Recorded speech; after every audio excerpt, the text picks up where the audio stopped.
متابعينا مشاهدينا الكرام، إذن بسم الله الرحمن الرحيم. بسم الله نبدأ وعلى بركته نتوكل ومنه نطلب السداد والتوفيق يا رب العالمين. أيها الحضور الكريم متابعينا مشاهدينا الكرام، أسعد الله صباحكم وجميع أوقاتكم بكل خير وبكل بركة. نحيي ونرحب بكم من على أرضية هذا الميدان، ميدان ينبع لسباقات الهجن العربية الأصيلة. وفي هذا اليوم يوم السبت الموافق 14/7 لعام 1444 للهجرة النبوية، حيث حدد في هذا اليوم انطلاقة أشواطنا، أشواط الخير والبركة. إذا شوط يليه الآخر من أشواط المتعة والحماس. إذا انطلق الشوط الأول والرئيسي لسن الحقائق الإبكار من المسافة، ألا وهي 3 كيلومترات. انطلقت الأسماء واندفعت الشعارات للبحث عن الفوز وعن النوماس الغالي. إذا متابعينا مشاهدينا الكرام، نأخذ أول المراكز وأول الشعارات. هنا سليمان بن سلامة بن رويشد الجهني من يقدم لنا متعبة على المركز الأول وعلى المركز الثاني في هذه اللحظات. إذا متابعينا مشاهدينا الكرام، الدور دور المركز الثالث.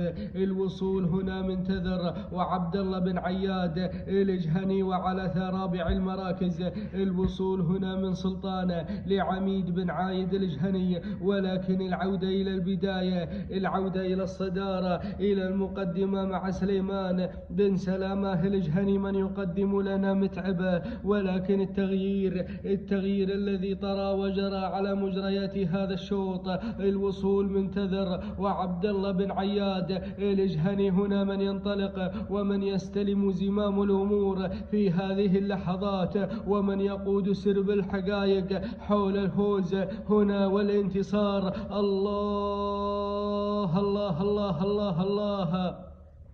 إذا انتظر متابعينا ومشاهدينا الكرام من تحتل السيطرة في هذه اللحظات وتبعد المسافة بينها وبين المشاركين. ثاني المراكز متعبة، وثالث المراكز سلطانة لعميد بن عايد بن غنيم من تحل ثالثا هنا في هذه اللحظات وفي هذه الأثناء على ثالث المراكز. ولكن نعود إلى الصدارة، إلى البداية، نعود إلى تذر، نعود إلى تذر، نعود لك يا عبد الله يا بن عياد يا الجهني. الله الله الله الله الله على هذا الأداء الرائع والأداء الممتاز. حركوا راحة، طاروا غادر بالشوط من ميدان ينبع إلى ميدان الشفية في هذه اللحظات.